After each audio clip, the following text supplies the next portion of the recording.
Hello everyone, कैसे हैं सब लोग। आज हम करेंगे चैप्टर 1 के कुछ इम्पॉर्टेंट क्वेश्चंस जो कि बोर्ड में आने के चांसेस हैं, जिनके मतलब ऐसे इस टाइप के क्वेश्चंस बोर्ड में आते हैं। ये भी आ सकते हैं, इस टाइप के क्वेश्चन भी बोर्ड में आ सकते हैं। तो हमारा फर्स्ट क्वेश्चन है, prove that 5 - 2√3 is an irrational number. हमने बताना है कि 5 - 2√3 जो है वो इरेशनल नंबर है। तो इरेशनल नंबर हमारे क्या होते हैं, जो non terminating non repeating number होते हैं, या जो रूट में नंबर होते हैं हमारे, जैसे √3 है, √5 है, √7 है। रूट के अंदर जो प्राइम नंबर्स होते हैं वो सारे क्या होते हैं, हमारे इरेशनल नंबर होते हैं। ठीक है, तो इसको हम कॉन्ट्रडिक्शन मेथड से करते हैं, यानी कि इसमें हम जो हमसे प्रूव करने के लिए बोला गया होता है उसका उल्टा हमने सोचना होता है। जैसे इरेशनल हमें यहाँ बताना है, तो हम यहाँ पे क्या करते हैं, इसको रैशनल सपोज करके चलते हैं। तो इसका सोल्यूशन देखो, तो हम यहाँ पे क्या करेंगे कि लेट 5 - 2√3 जो है वो क्या है, हमारा रैशनल नंबर है। ये हमारा रैशनल नंबर, इसको हमने ये लेट कर लिया। ठीक है, तो देयरफॉर इसको हम क्या लिख सकते हैं, 5 - 2√3 is equal to P upon Q, क्योंकि जो रैशनल नंबर्स होते हैं वो हमारे P अपॉन Q की फॉर्म में होते हैं। ठीक है, where P and Q are coprime का मतलब होता है कि इनका HCF 1 होता है। ठीक है, and Q is not equal to 0। ठीक है, को प्राइम नंबर्स क्या होते हैं, जिन नंबर्स का HCF 1 होता है। तो हम इसको लेट करते हैं कि ये जो है वो हमारा क्या है, रैशनल नंबर है। तो therefore 5 - 2√3 is equal to P upon Q। तो हम यहाँ पे इसको क्या करेंगे, जो √3 है, √3 हमारा क्या होता है, इरेशनल नंबर होता है, तो √3 को हम यहाँ पे फ्री करेंगे। ठीक है, तो 5 - P upon Q is equal to 2√3। P upon Q को मैं इधर ले आई और 2√3 को उधर लेके चले गए। यहाँ इसका एलसीएम ले लेते हैं, तो ये 5Q - P is equal to 2√3। अब हमने 2 को भी इधर ले आना डिवीजन में, तो 5Q - P upon 2Q is equal to √3। ठीक है, तो अब ये देखो, ये पूरा नंबर जो है हमारा क्या है, रैशनल नंबर है, और √3 हमारा क्या है, इरेशनल नंबर है। ठीक है, तो हमारी सपोजिशन से rational number is equal to irrational number आ गया। ठीक है, लेकिन बट क्या होता है हमारा, but rational number is not equal to irrational number. ठीक है, जो हमने सपोजिशन करी थी वो सपोजिशन लेके हमारा क्या आ गया, रैशनल नंबर जो है वो इरेशनल नंबर के इक्वल आ गया। ठीक है, लेकिन rational number is not equal to irrational number, तो therefore our supposition is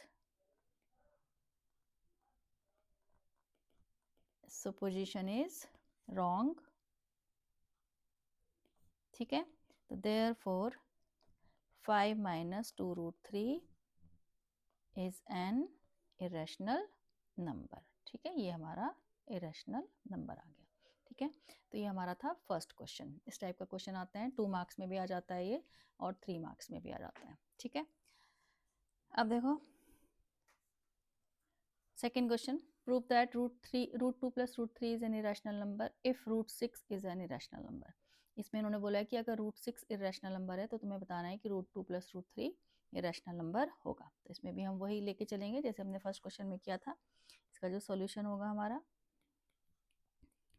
late √2 + √3 जो है वो है क्या है, हमारा रैशनल नंबर। ठीक है, तो इसको हम P अपॉन Q भी सपोज कर सकते हैं, या फिर रैशनल नंबर की जगह हम R भी यहाँ पे लिख सकते हैं, और इसको हम ऐसे भी लिख सकते हैं, √2 + √3 इज इक्वल टू R। ठीक है, R का मतलब यहाँ पे रैशनल नंबर। फिर अब हम इसकी क्या करते हैं, squaring both sides, squaring both sides, इसकी स्क्वेयरिंग करते हैं। ठीक है, तो ये आ जाएगा हमारा √2 + √3 whole square is equal to R square. ठीक है, अब जब हमने इसकी स्क्वेयरिंग करी है तो अब इसमें आइडेंटिटी लगाएंगे हम a + b होल स्क्वेयर की। तो a + b होल स्क्वेयर की आइडेंटिटी हमारी a² + b² + 2ab is equal to R square. तो √2 का स्क्वेयर हमारा 2 होता है, √3 का स्क्वेयर 3 होता है, और ये हमारा √2 × √3 हमारा √6 हो गया, R स्क्वेयर हो गया। ठीक है, तो ये आ गया हमारा 5 + 2√6 is equal to R square. तो 2√6 is equal to R square minus 5 को हम उधर लेके चले गए। उसके बाद √6 is equal to R square minus 5/2। √6 को हमने बिल्कुल फ्री कर लिया, जैसे हमने फर्स्ट क्वेश्चन में √3 को फ्री किया था। अब √6 जो है वो क्या है, हमारा इरेशनल नंबर है, गिवन है, हमें क्वेश्चन में गिवन है कि √6 क्या है, हमारा इरेशनल नंबर है। और ये जो नंबर है हमारा वो क्या है, रैशनल नंबर है, क्योंकि r रैशनल नंबर है, 5 भी रैशनल नंबर होता है, 2 भी हमारा रैशनल नंबर होता है। तो इससे क्या हो गया, हमारा irrational number is equal to rational number आ गया। But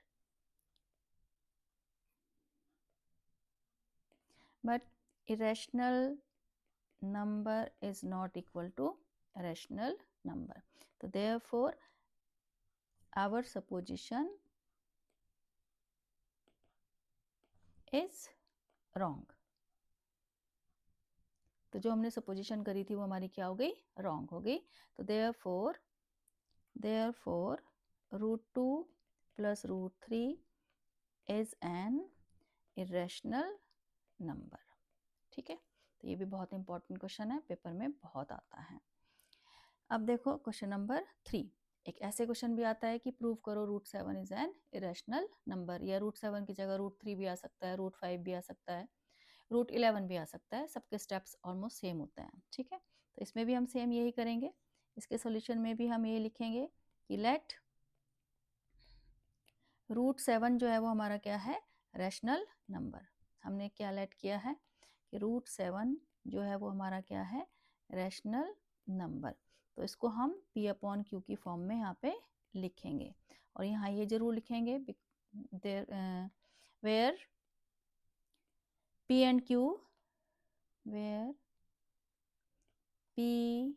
and Q are coprime.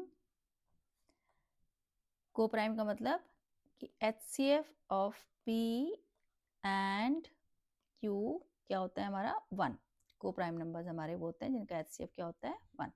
ठीक है, and Q is not equal to 0, where P and Q are coprime, HCF of P and Q is equal to 1। ये हमें bracket में यहाँ पे जरूर लिखना होता है। ठीक है, क्योंकि इसी की हेल्प से हम अपनी जो सपोजिशन हमने करी है उसको रॉन्ग प्रूफ करते हैं। ठीक है, तो √7 इज इक्वल टू P/Q आ गया।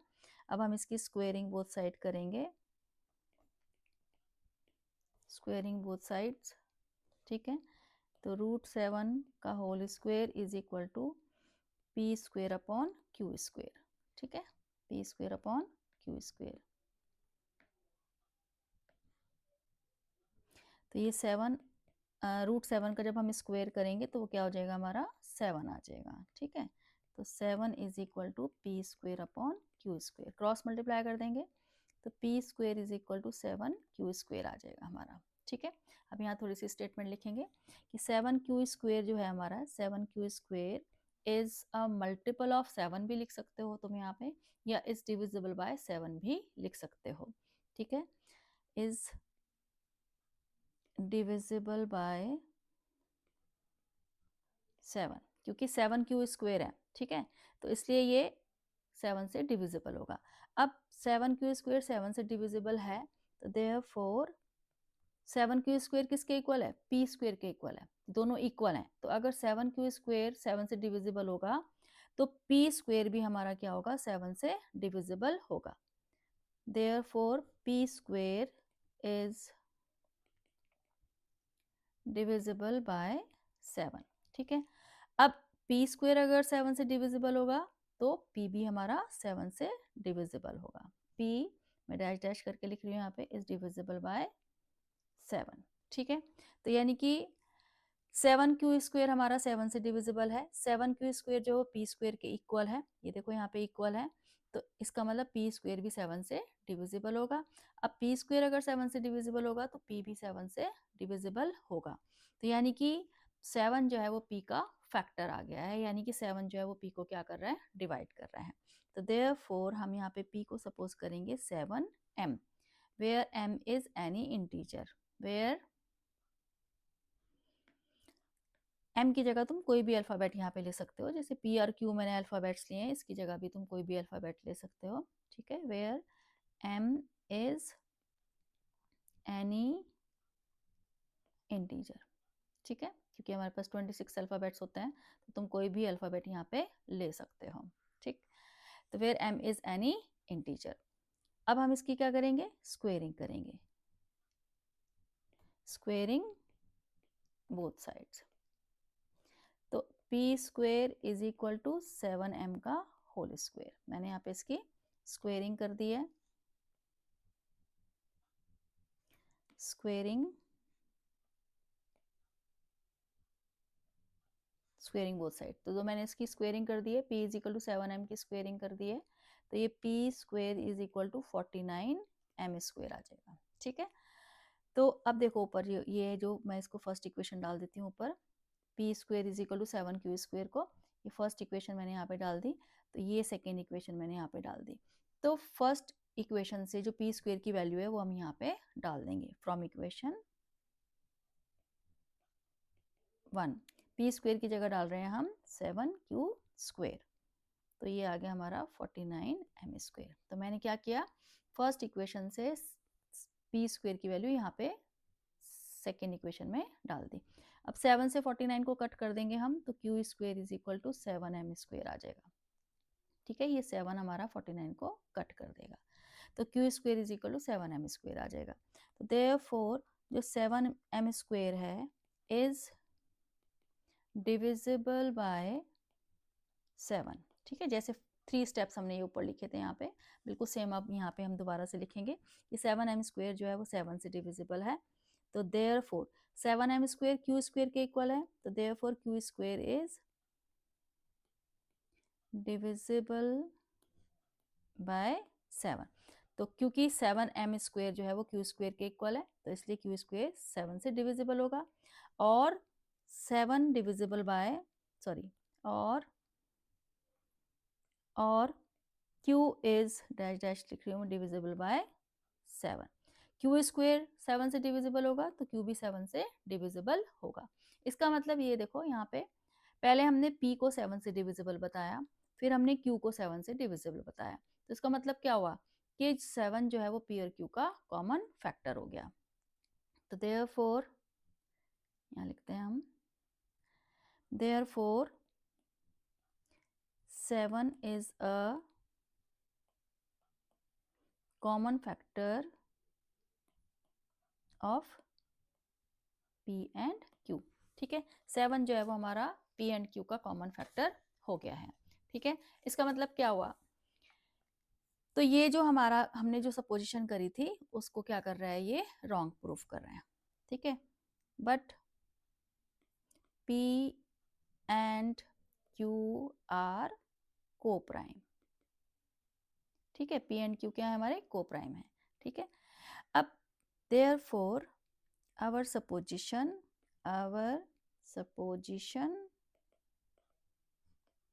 is wrong, ठीक है। जो हमने सपोजिशन करी थी कि √7 जो है वो रैशनल नंबर है, वो हमारी क्या हो गई यहाँ पे, रॉन्ग हो गई, क्योंकि 7 हमारा कॉमन फैक्टर आ गया है, लेकिन p और q हमारे क्या है, को प्राइम है, और को प्राइम नंबर्स क्या होते हैं, जिनका HCF 1 होता है। यहाँ पे हमारा HCF कितना आ गया, 7 आ गया, ठीक है। तो therefore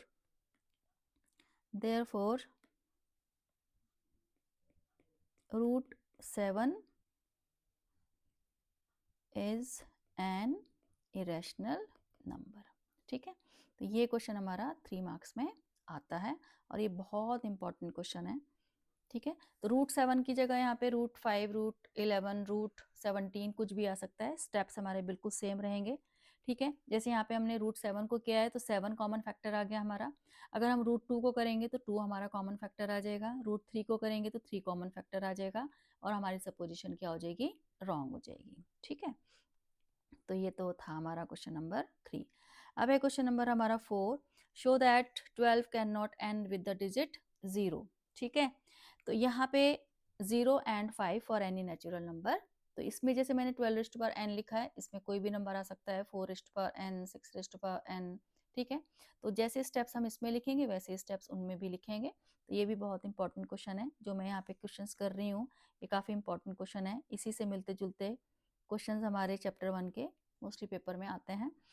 तो अब देखो यहाँ पे हम 12 को हमने यहाँ पे बताना है, तो हम फैक्टर निकालेंगे 12 के। तो फैक्टर्स हम यहाँ पे फैक्टर्स ऑफ 12 जो है वो हमारे क्या आएंगे, 2⁻²2 और इंटू 3। ठीक है, अगर हम 12 के फैक्टर निकालेंगे तो 2⁻2 इंटू 3। तो देयरफॉर 12⁻n को हम क्या लिखेंगे, 2⁻2 इंटू 3⁻n, यानी कि जो हमारे फैक्टर आए हैं वो ये आए हैं।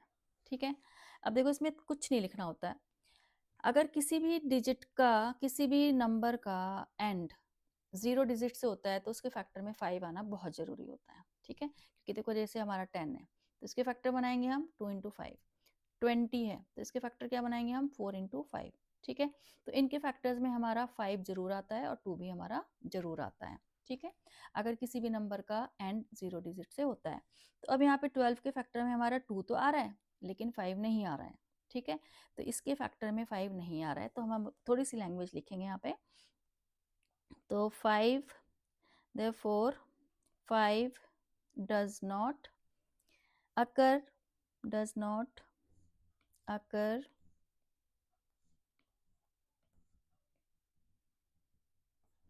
in the prime factorization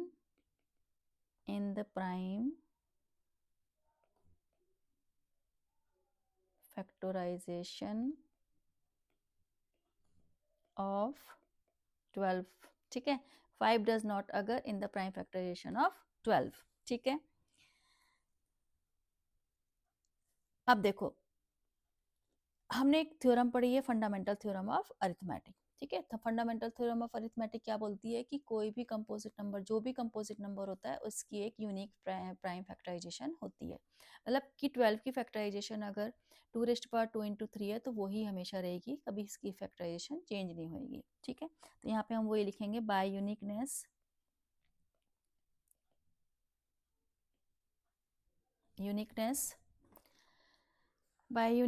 of the fundamental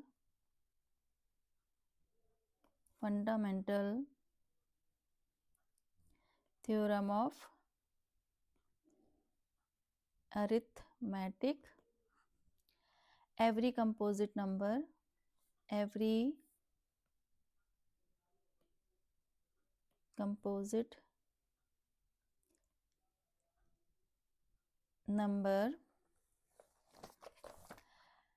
has unique prime factorization, has unique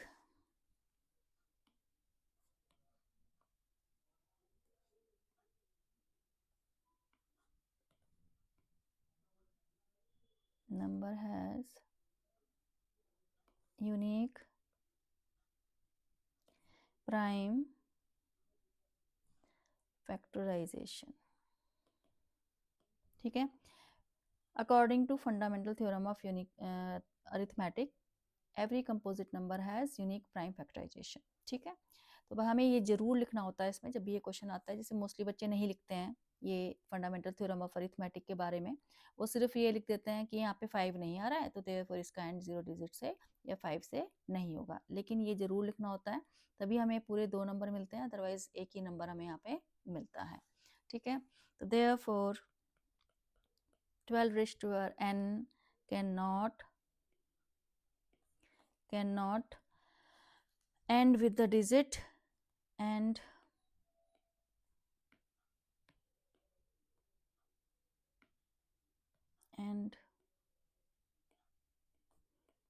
with the digit 0 और 5। ठीक है, तो इस नंबर का एंड कभी भी 0 डिजिट से नहीं होएगा, क्योंकि इसकी प्राइम फैक्टराइजेशन में 2 तो आ रहा है लेकिन 5 नहीं आ रहा है। ठीक है, 5 does not occur in the prime factorization of 12। by uniqueness of the fundamental theorem of arithmetic, every composite number has unique prime factorization, so therefore 12 cannot end with the digit 0 और 5। ये था क्वेश्चन नंबर 4। अब हमारा question number 5। A rectangular courtyard is 18 meter 72 centimeter long and 13 meter 20 centimeter broad. It is paved with square tiles of the same size. Find the least number of possible such tiles। मतलब एक हमारे पास rectangular courtyard है, उसकी length breadth हमें दे रखी है और उसमें हमें टाइल्स लगानी है, तो हमसे वो नंबर ऑफ टाइल्स पूछी गई हैं। स्क्वायर शेप की टाइल्स हमें लगानी है यहाँ पे। देखो इसका सॉल्यूशन, तो हम पहले क्या करेंगे, जो हमारा ये मीटर है उसको सेंटीमीटर में चेंज करेंगे। तो 1 मीटर इज इक्वल टू कितना होता है हमारा 100 सेंटीमीटर होता है। तो देयरफॉर हमारी जो लेंथ दे रखी है वो 18 मीटर 72 सेंटीमीटर दे रखी है, तो इसको हम 1872 सेंटीमीटर लिखेंगे।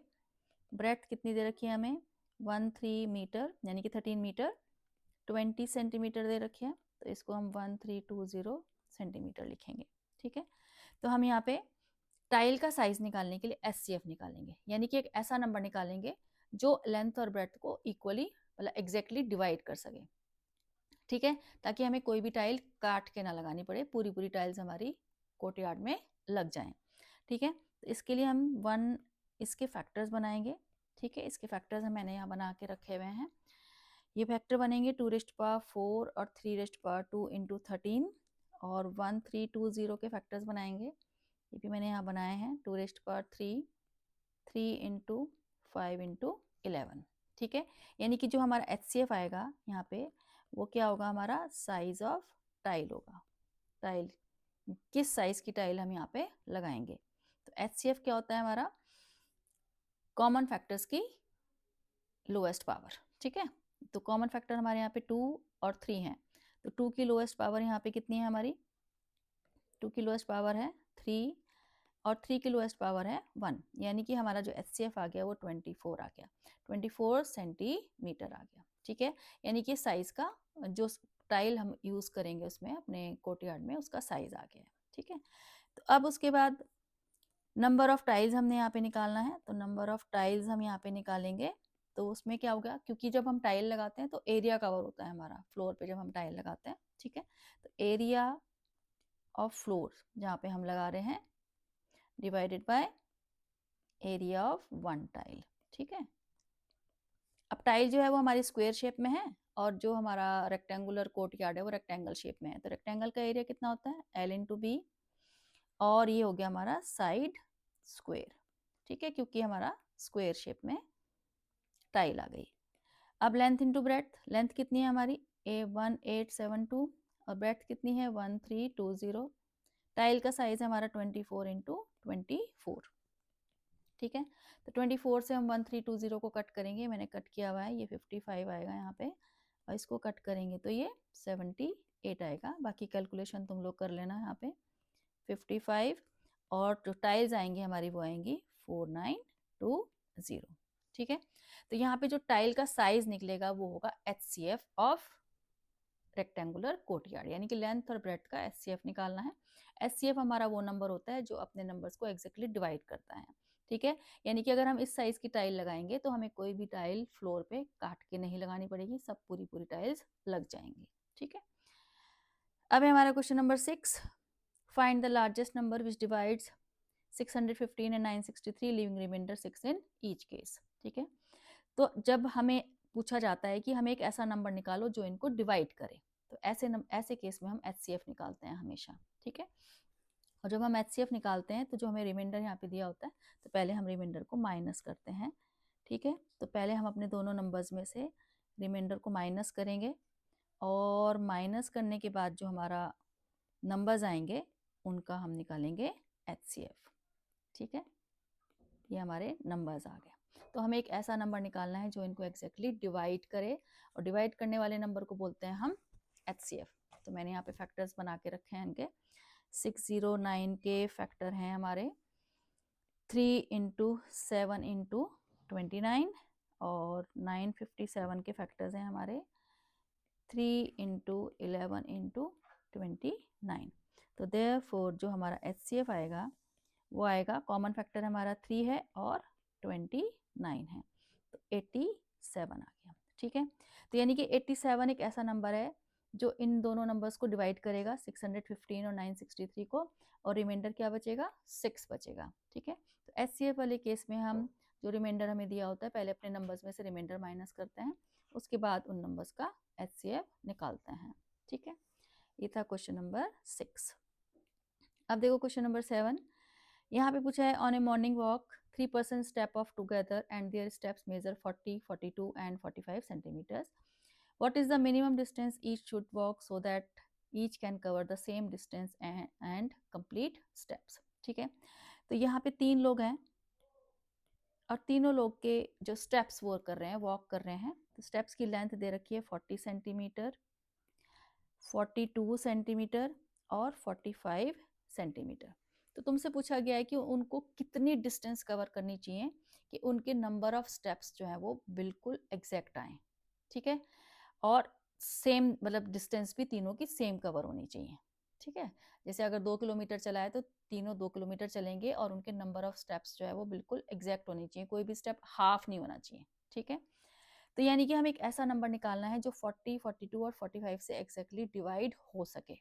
ठीक है, जो डिस्टेंस ये तीनों नंबर डिवाइड कर देंगे, ठीक है, तो वो हमारा आंसर होगा. यानी कि अब इस केस में हमें क्या निकालना है, एलसीएम निकालना है, क्योंकि एलसीएम एक ऐसा नंबर होता है जो अपने नंबर से डिवाइड होता है और एचसीएफ क्या होता है, जो अपने नंबर्स को डिवाइड करता है. ठीक है, तो यहाँ पे हम 40 के फैक्टर्स बना लेते हैं. 40 के फैक्टर्स हमारे आएंगे 2⁻³ इंटू 5. 42 के फैक्टर्स बना लेते हैं 2 इंटू 3 इंटू 7 और हम 45 के फैक्टर्स बना लेते हैं 3⁻² इंटू 5. ये फैक्टर्स मैंने बना के रखे हैं. हमें यहाँ पे एलसीएम निकालना है. तो एलसीएम हमारा क्या होता है, जितने भी फैक्टर्स बनते हैं उनकी highest power of all factors. तो यहाँ पे हमारा एक फैक्टर बन रहा है 2, तो 2 की हाईएस्ट पावर है 3. फिर दूसरा फैक्टर बन रहा है यहाँ पे 3 की हाईएस्ट पावर है 2. फिर एक फैक्टर हमारे यहाँ पे 5 बन रहा है जिसकी हाईएस्ट पावर 1 ही है और फिर एक बन रहा है हमारा 7. ठीक है, तो ये जो आंसर आएगा हमारा, ये एक ऐसी डिस्टेंस आएगी जो कि एग्जैक्टली इन नंबर से डिवाइड हो जाएगी. ठीक है, यानी कि ये वाली डिस्टेंस कवर करने पे ये लोग जो स्टेप्स हैं उनके कंप्लीट स्टेप्स होंगे और तीनों की डिस्टेंस भी क्या होगी, सेम होगी. ठीक है, तो इस केस में हमने क्या निकाला है, एलसीएम निकाला है, एक ऐसा नंबर निकाला है जो इन सब से डिवाइड हो. अब एचसीएफ तो निकलेगा नहीं इसमें, क्योंकि अगर हम एचसीएफ निकालेंगे तो वो इन नंबर से छोटा होएगा, तो इतनी डिस्टेंस कैसे चल सकता है कोई बंदा, क्योंकि एक ही स्टेप में वो 40 सेंटीमीटर डिस्टेंस कवर कर रहा है.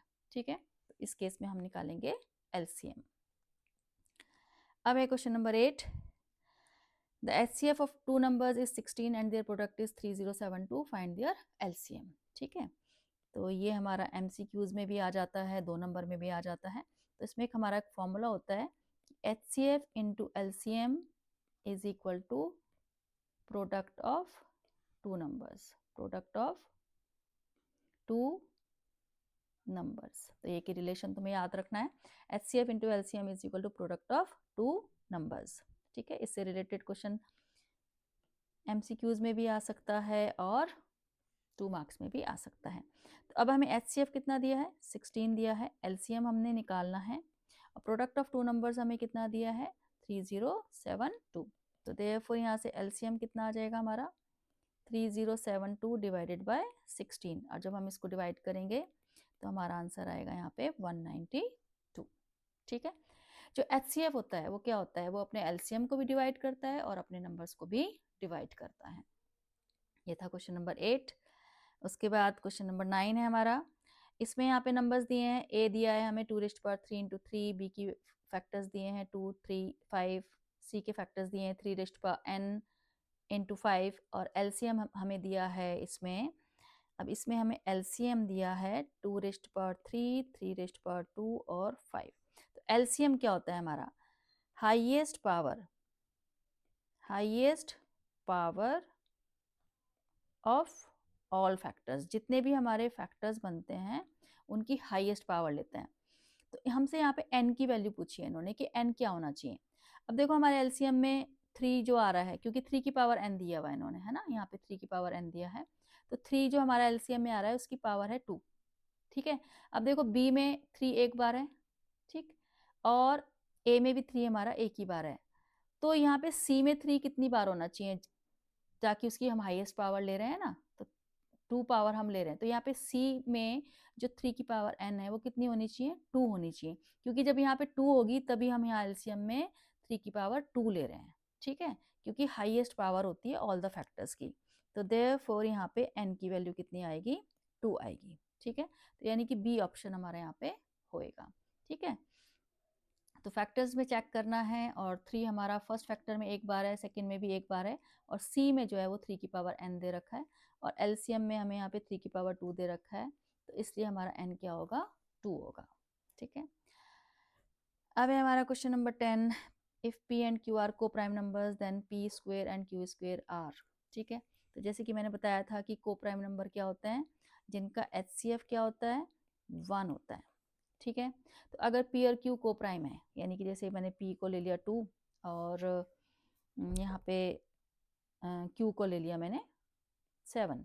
ठीक है, तो अब 2 और 7 का HCF यहाँ पे क्या है, 1 है। ठीक है, तो अगर हम इनका स्क्वायर करते हैं, 2 का स्क्वायर क्या होगा 4, 7 का स्क्वायर क्या होगा 49, तो इनका HCF यहाँ पे भी क्या होगा, 1 होगा। ठीक है, कॉमन फैक्टर यहाँ पे कुछ भी नहीं आ रहा है, इनका 1 ही होगा। तो इसका मतलब अगर P और Q को प्राइम है तो उनके स्क्वायर्स भी क्या होंगे, को प्राइम होंगे, यानी कि इसमें जो हमारा आंसर आएगा वो क्या होएगा, को प्राइम, यानी कि ए ऑप्शन हमारी होएगी। तो इस तरीके के एमसीक्यूज भी हमें आ सकते हैं। को प्राइम नंबर्स तुम्हें पता होना चाहिए, प्राइम नंबर्स तुम्हें पता होने चाहिए। ठीक है, तो ये मैंने कुछ 10 इंपॉर्टेंट क्वेश्चन चैप्टर 1 के दिए हैं, तो इनकी आप अच्छे से प्रैक्टिस कर लेना। इन्हीं से रिलेटेड क्वेश्चंस तुम्हें चैप्टर 1 के बोर्ड में आ सकते हैं। ठीक है, अब मिलते हैं हम नेक्स्ट वीडियो में।